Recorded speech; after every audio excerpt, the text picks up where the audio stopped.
Alright, while this may seem too mainstream for this show, I have an excuse. I've got a new roommate who's a former film critic, and he's been in control of the TV for weeks. The Sex and the City TV series and the movies are the only things we've been watching. Oh, will you shut up?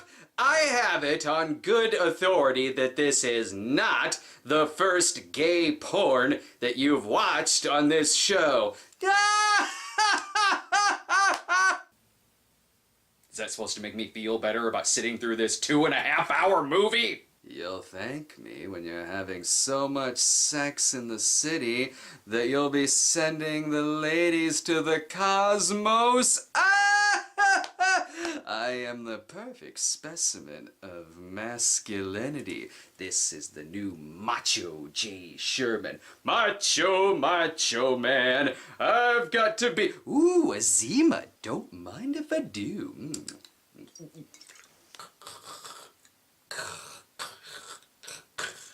Okay, well, he's gonna be out for the next 2 weeks, and I didn't watch this movie for nothing, so let's talk about the 2008 movie version of Sex and the City. It'd be easy to blame this movie on a different set of writers, but the film's writer and director, Michael Patrick King, was a producer and writer for the series. It's actually easy to sum up the Sex and the City movie. Say you've written down every important character arc from the show, from how they began in Season 1 to how things ended up at the end of Season 6. It was all tied up rather nicely, it was poetic and satisfying. And here's what the movie does to that. All you need to know from the start is that this is what you get when you really want Sex in the City to be more like a Happy Madison production. I think even the credits are on ecstasy.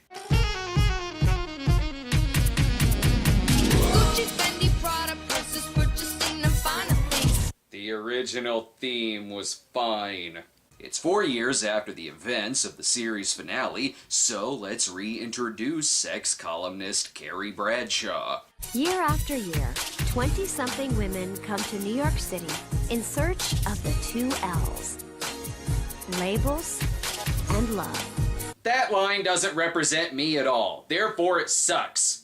Plus, we gotta reintroduce the other characters. Help, also known as Charlotte York, Miranda Hobbs, and Samantha Jones.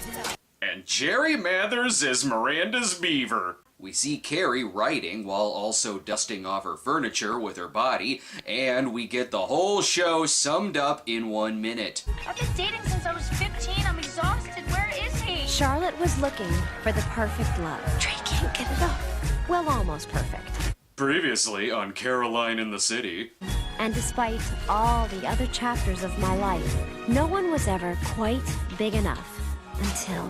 Carrie, you're the one. Wait, no chapter on Jack Berger? He was a writer, and he's probably hung himself by now. Big and Carrie have moved up in their relationship and are going apartment shopping. Whoa, was I incorrect in my Caroline in the City joke? That's Malcolm Getz, who played Richard in that series. Why do I know that? This is perfect. When Big kills her, he can jump into his Law and Order character and investigate it. This movie just makes me want to come up with my own Carrie Bradshaw puns. I couldn't help but wonder, will this apartment give us a new lease on love? I think you could help but wonder that. Unfortunately, the closet is so small that not even the gay best friend from Wish Upon could sleep in it. Holy shit, New York really does have the best looking Arby's. The girls attend a Manhattan yard sale, where they spend more of the budget. 40,000, thank you. 45,000. At $45,000 now, 50,000? 50 fucking thousand! You greedy bitches! That money could have been used to rewrite the script. Carrie and Big open up their souvenirs from Illinois when something important happens. Did you want to get married? Chris Noth trying desperately hard to speed up this 2.5-hour movie. Personally, I think the real star of this movie is Charlotte's crazy eyes. You know what makes sense as we move forward and, well... She always had the crazy eyes on the show, but every other scene in this movie feels like it could have the psycho music behind it. This is my friend, and she just got engaged, and she has been going out with the man for 10 years! Carrie breaks her wedding news to Samantha, who thinks she's talking about Botox. Honest mistake? Well, that's great. You sounded more excited about the Botox. It's because I should be watching the episode where Samantha had the skin peel. That was much funnier than this. Samantha is still with her boyfriend, Smith Jared, who seems to be the most popular actor working today, despite the fact we never see him act in anything. At least Carrie got engaged before he gave her a pearl necklace. Oh good, Mario Cantone's Anthony is back. As a wedding gift, Charlotte had given me Anthony Marantino, friend and wedding planner. All right. And professional panderer. But Stanford Light is not amused by this dress. You can't montage in that. At least we get a glimpse of one of the show's best characters, Harry, in a scene where he has less lines than Charlotte's crazy eyes. Speaking of montage, Murphy Brown Fashion and Sis Carrie become the subject of this week's monthly montage magazine. When I get married, I'm wearing something like that. Only bigger. There are starving reality show children in Beverly Hills. Carrie, we've been standing here for 7 hours while you change dresses. For the love of God, we need to go home. Big is extremely frustrated. He has to continuously wash her makeup off of the pillows every morning. Chris Knott's mind wanders so much in this movie, he's constantly more interested in looking at anything but the actors. He's more distracted than I am in watching this 2.5 hour awful movie. At least we still have Miranda and Steve's rather sweet relationship, even as the kid has eaten Miranda's hair coloring. What could possibly go wrong here? Get on top. Let's just get it over with. Oh, sorry. Didn't you hear the running time? There's still 2 hours of this left. They talk about Steve and Miranda's sex life, but have to use the word coloring instead of fucking or whatever. I could color all day, every day if I had my way. I would use every crayon in my box. We get it. You love to color. I couldn't help but wonder, are Big and I the only relationship still coloring inside the lines? Alright, that was too easy. I'm sorry. But I will tell you this. When Big colors, he rarely stays inside the lines. What the fuck? How the hell did I predict that stupid joke before you even said it? And if you think this movie couldn't get any more immature... Well, send it to Smith Jarrett at the office address. I gotta go. Something just came up. Smith gives her a gift after being cast in Tall, Dark, Handsome, and Dirty Harry. Unfortunately, Samantha also has to clean Smith's makeup from his pillows in the morning.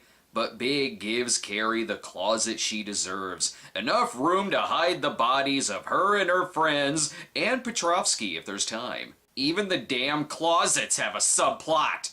All right. Pink post-it take. Purple toss.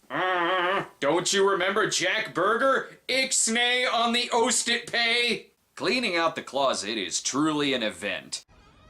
I can't believe it. You just saw each other. These girls scream more than if this were a slasher film, but there's still more montages to get to.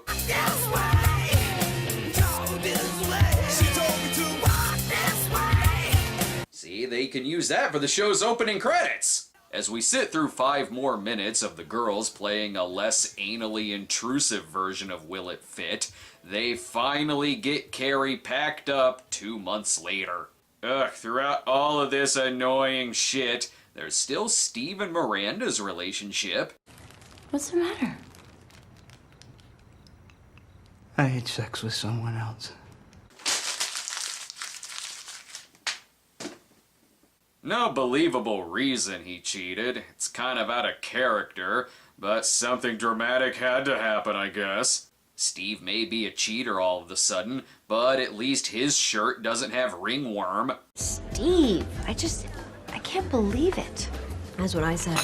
Don't blame Steve, blame the shitty writing. It's not like we even know who he slept with. The show did a great job setting up Steve's adoration for Miranda and their love for one another despite their flaws, but dry spell, so he's a cheater now. Harry and Charlotte, the most adorable couple in the show. He still has no lines here. Big is upset that the wedding has gotten really out of hand, and he's got a murder report to fill out. Chevy Chase is this week's guest star, so we know he's the bad guy, but the dots still need to be connected.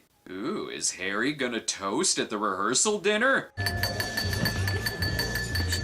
Now, I know it's tradition at the rehearsal dinner. This is the easiest check Evan Handler ever cashed. This speech better be good. So, here's to the groom.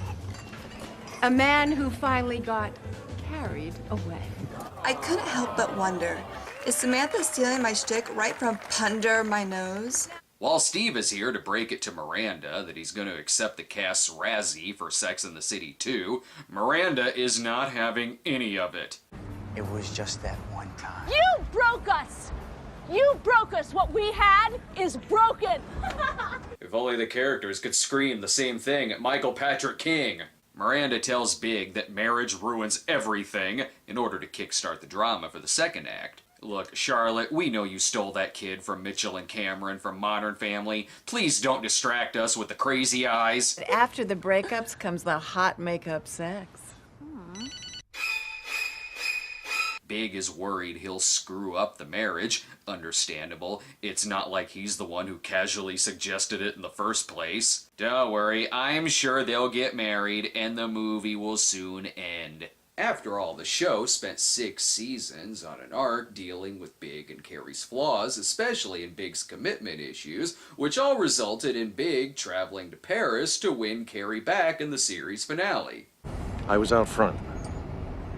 I just left. I can't do this. I sure hope this doesn't get cartoonishly fucking dramatic. I'm sorry, Carrie. Come on! Carrie, wait, I'm sorry. Carrie, No! Oh, Chandler got similar cold feet in his marriage to Monica, and they turned out fine. Martin Short from Father of the Bride is gonna be furious. These girls' lives are all he lives for. And then Carrie melted herself into a gold table. Oh, wait, guess not. So they go to Mexico. I just booked us 3 seats on the flight. Mexico? Here we come. I can't go to Mexico. I have a job. Miranda, this is a Sex and the City movie. That doesn't matter, you're going to Mexico. She looks like she stayed up all night reading the first draft. It was longer than the Bible. Carrie is here for the very sad sequel. Girls just want to lay around and be depressed. Seriously, can we pretend this is the Sex and the City movie?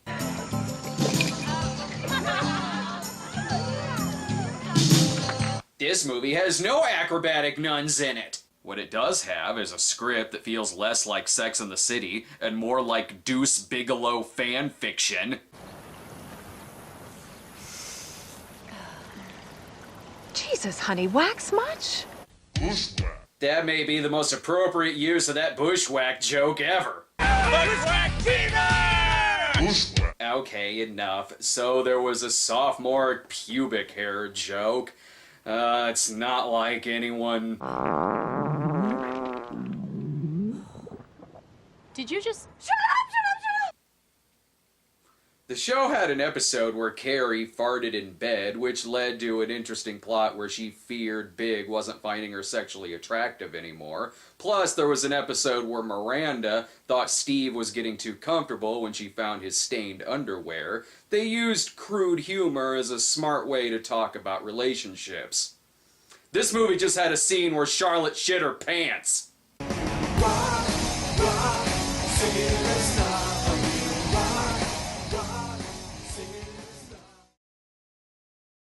I know montage of putting everything back into the closet. You can play Everybody Hurts if you want. But the movie's not long enough, so let's bring in a new character to be Carrie's assistant. Cue a hiring montage. Why do you think you're right for this job?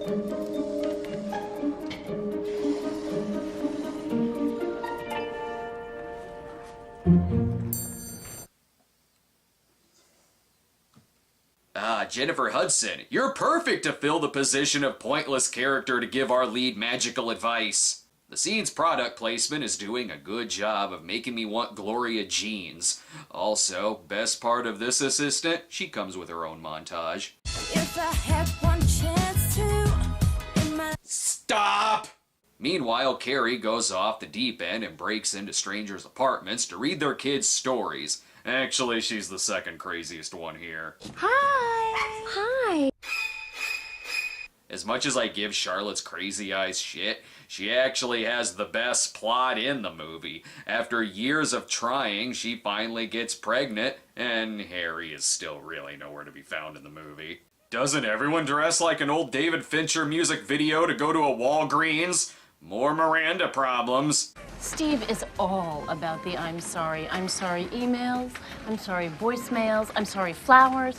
I'm sorry you're a witch? I couldn't help but wonder, if Steve could love Miranda, warts and all, could Big also be my magic groom? Hey ladies in the audience, need Vogue magazine? Need chocolate? We got you covered. This is the second worst Halloween sequel.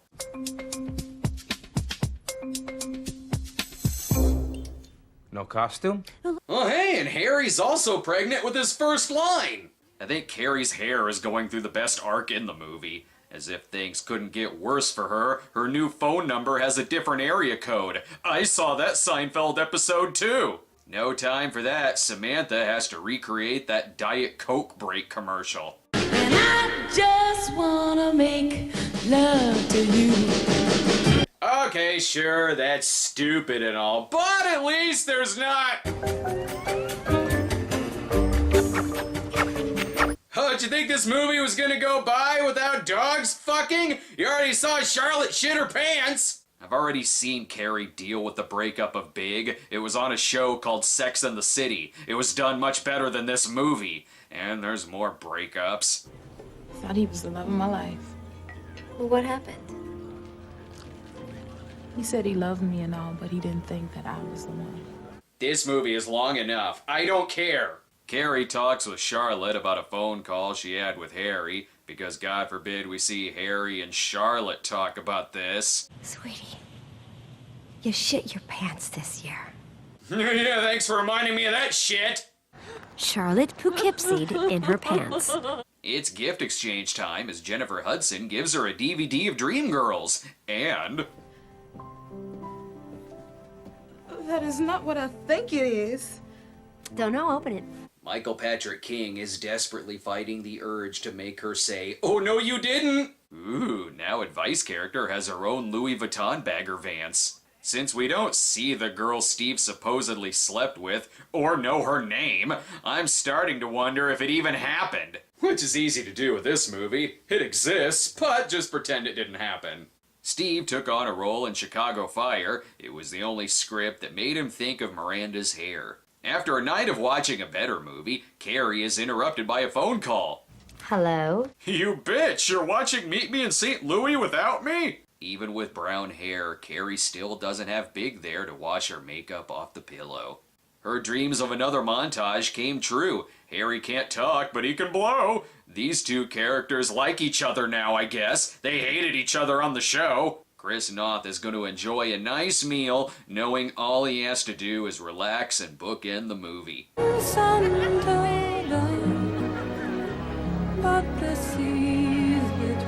They couldn't get Stanford's boyfriend Marcus for the film, so these two are friends now. I guess that's better than...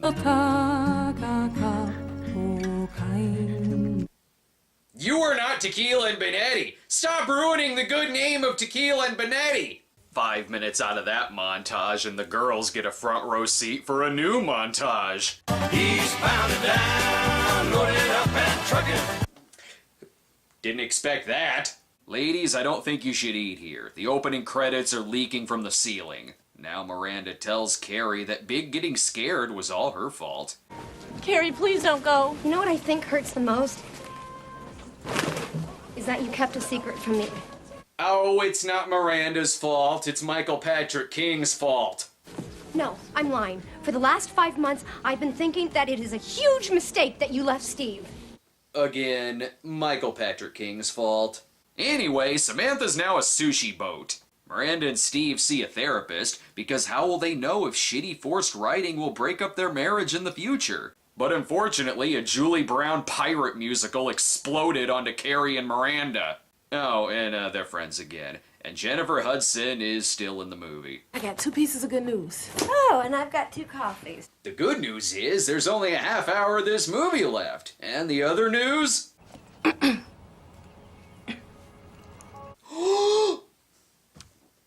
I couldn't help but wonder, could even New York bridge the gap between Miranda and Steve's relationship?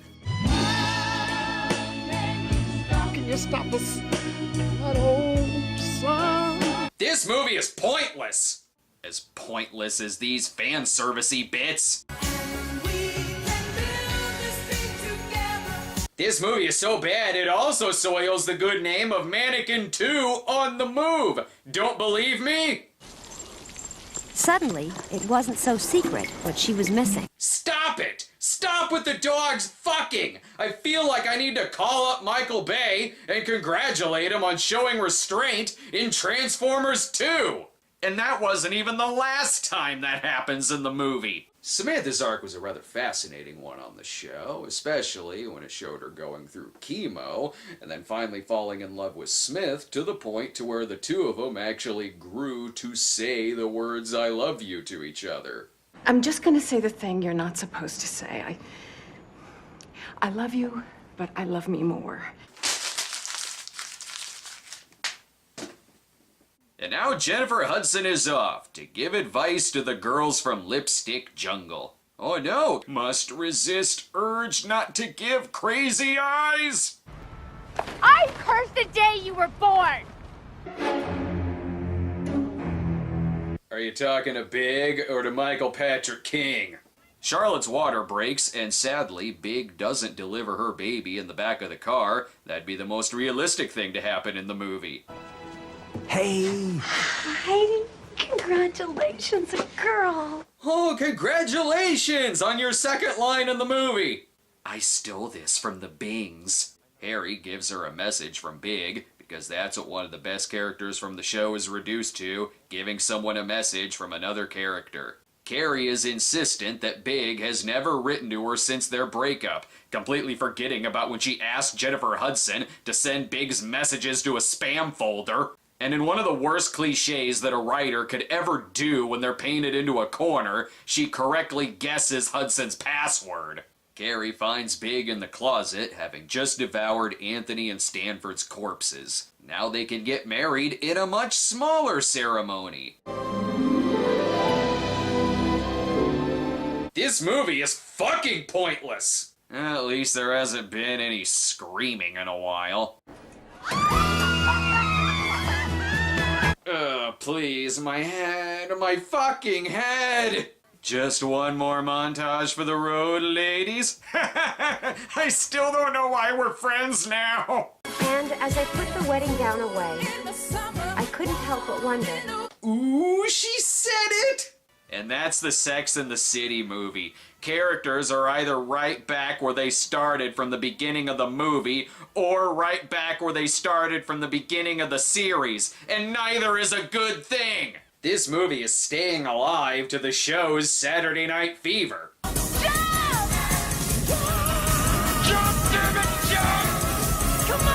Only without anything that made Staying Alive memorable. It'd be like if you did a Friends movie, and for some reason Chandler got cold feet and divorced Monica, Phoebe went back to singing at the coffee shop, and Ross and Rachel went on another break in which he cheated on her with the copy girl again.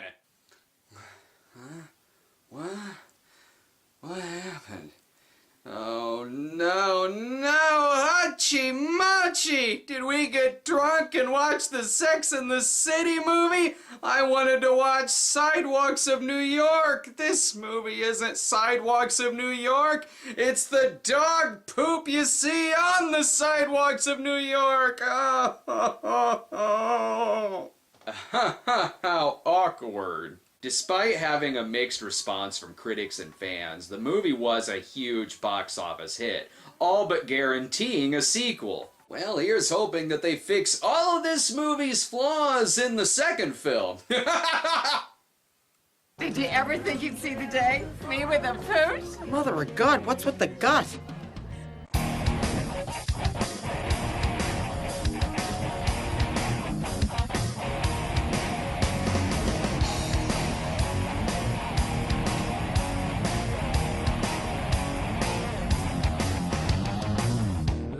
Gentlemen, let me introduce to you. Be sure to subscribe to our YouTube channel at youtube.com/StonedGremlinProductions. Follow us on Twitter at the Cinema Snob, or check out our homepage at thecinemasnob.com.